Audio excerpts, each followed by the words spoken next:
Hello friends, welcome to Renu's kitchen. இன்றைக்கி நாம் பார்க்க போகிற ரெசிபி ரவா கிச்சடி.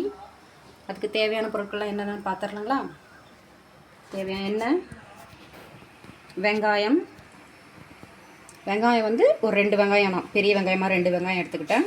நீட்டாக கட் பண்ணி வச்சுட்டேன். தக்காளி 2 தக்காளி, ஒரு 2 பச்சை மிளகாய் கட் பண்ணி வச்சுருக்கேன். உங்களுக்கு தேவையான அளவு ரவை, நம்ம 4 பேருக்குனா இவ்வளோ, அதுமாதிரி உங்களுக்கு தேவையான அளவு நீங்கள் ரவை எடுத்துக்கலாம். பீன்ஸ் பொடியாக கட் பண்ணி வச்சுருக்கிறேன்.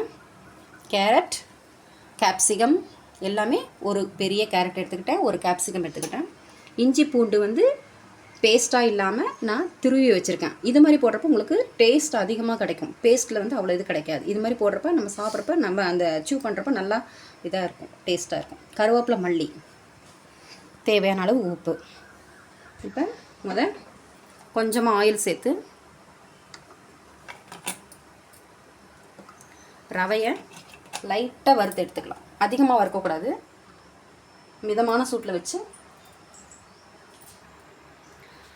இப்போ ரவையை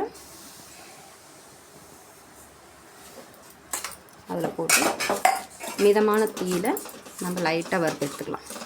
ரொம்ப வறுக்கக்கூடாது.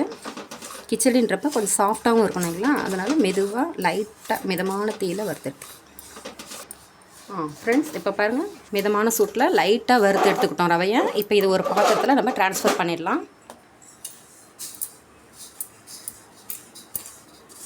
ஃப்ரெண்ட்ஸ், இப்போ கொஞ்சம் ஆயில் சேர்த்துக்கலாம். ஒரு 2 டேபிள் ஸ்பூன் அளவு நான் ஆயில் சேர்த்துருக்கேன்.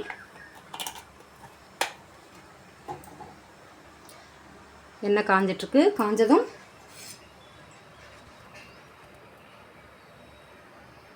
காஞ்சிடுச்சு. இப்போ என்ன செய்யலாம், 2 பட்டை, 3 கிராம்பு போட்டுட்டேன்.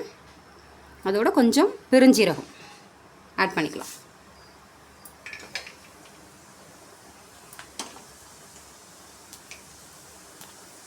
நல்லா பொரிஞ்சிடுது. இப்போ நம்ம கருவேப்பிலை, பச்சை மிளகாய், அரிஞ்சு வச்சுருந்த பச்சை மிளகாய், கொஞ்சம் மல்லித்தழை சேர்த்துக்கலாம். இது பொரிஞ்சதும் வெங்காயம் அரிஞ்சு வச்சுருந்தோம் இல்லைங்களா, அதை ஆட் பண்ணிக்கலாம். வெங்காயத்தை நல்லா வதக்குங்க. கொஞ்சம் வதங்கினதும் அதோட ஒரு ஸ்பூன் இஞ்சி பூண்டு விழுது அரைச்சி வச்சுருந்தாங்களா, அந்த வெங்காயத்தை அப்புறம் இதை சேர்த்துக்கணும்.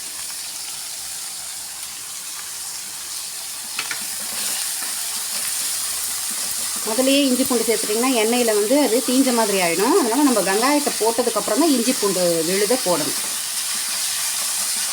பாருங்கள், இஞ்சி பூண்டும் வெங்காயமும் நல்லா வதங்கி வருது. இப்போ நம்ம தக்காளி ஆட் பண்ணிக்கலாம். பாருங்கள், இன்னும் கொஞ்சம் வதங்கி வந்தோன்னே தக்காளி ஆட் பண்ணிக்கலாம்.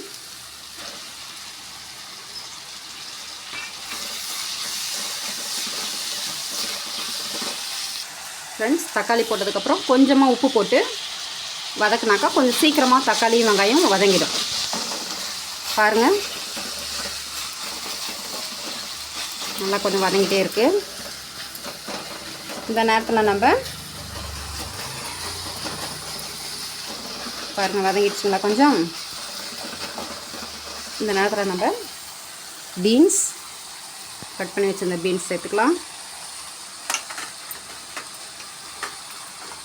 கேரட் ஒரு கப்பு. அடுத்தது கேப்சிகம். இது மூணையும் நல்லா வெங்காயம் தக்காளி கூட நல்லா வதக்கிட்டு கொஞ்சமாக உப்பு போட்டோம் வெங்காயம் தக்காளி வதங்கிறதுக்கு. அதுக்கப்புறம் காய்கறியை போட்டதுக்கப்புறமே காய்கறிகளுக்கு ஏற்ற மாதிரி கொஞ்சம் உப்பு ஆட் பண்ணி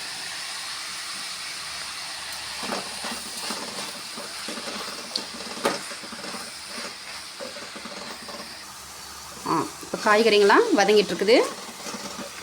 இதோட கொஞ்சமாக மஞ்சள் பொடி சேர்த்துட்டு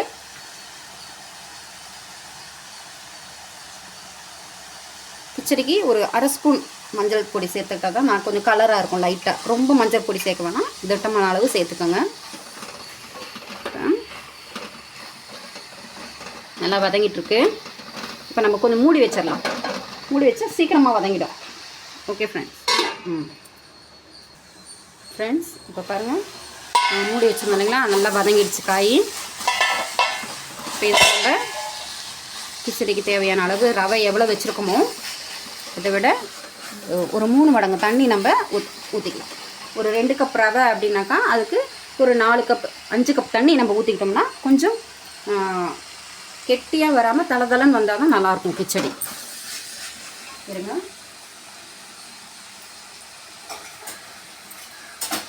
ஃப்ரெண்ட்ஸ், இப்போ நம்ம தண்ணி ஆட் பண்ணிக்கிறோம்.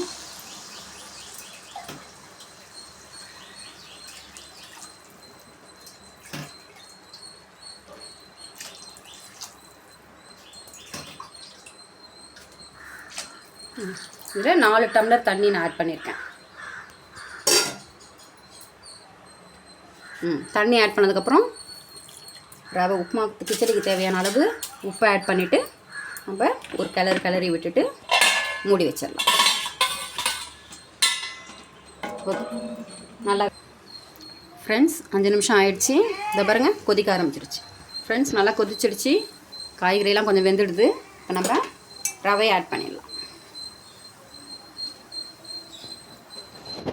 கொஞ்சம் கொஞ்சமாக விட்டு கட்டி விடாமல் கிளறணும். ஃப்ளேமை நம்ம மீடியத்தில் வச்சுக்கலாம். ஹை ஃப்ளேம் இருந்துச்சுன்னா கட்டி ஆகிடும். ரவையை கொஞ்சம் கொஞ்சமாக போட்டு கட்டி விடாமல் கிளறணும். கட்டியாக இருந்துச்சுன்னா சாப்பிட்றப்ப நல்லாவே இருக்காது.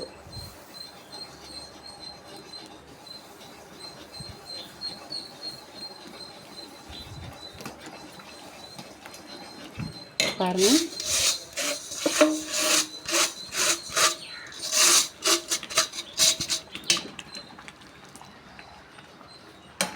ஃப்ரெண்ட்ஸ் எப்படி நல்லா இருக்குங்களா? கலர் எப்படி இருக்கு பாருங்கள் கிச்சடி. இப்போ ஒரு 2 மினிட்ஸ் அப்படி மூடி போட்டு 1 நிமிஷம் வச்சிடலாம். ஃப்ரெண்ட்ஸ் நல்லா வெந்துருச்சு. கடைசியில் 1 ஸ்பூன் எண்ணெய் ஆட் பண்ணி ஒரு கிளறி இறக்கிடலாம்.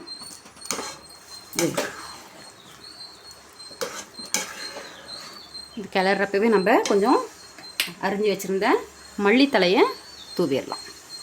சரியா?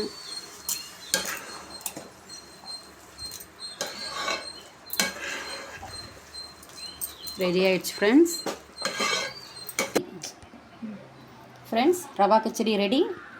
இதே மாதிரி நீங்களும் ட்ரை பண்ணி எப்படி இருக்குன்னு கமெண்ட் பண்ணுங்கள், லைக் பண்ணுங்கள், ஷேர் பண்ணுங்கள், சப்ஸ்கிரைப் பண்ணுங்கள். Thank you friends.